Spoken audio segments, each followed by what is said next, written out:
You ask Tiger to solve. This deals with linear equations with one unknown. The final result is y=1. Let's solve it step by step. Simplify the expression. Expand the parentheses.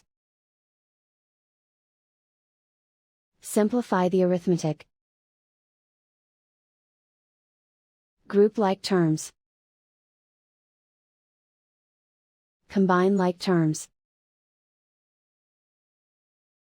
Group all constants on the right side of the equation.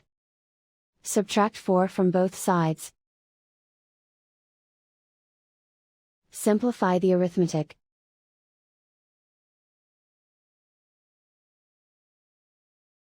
Isolate the y. Divide both sides by -4. Cancel out the negatives. Simplify the fraction. Cancel out the negatives. Simplify the fraction.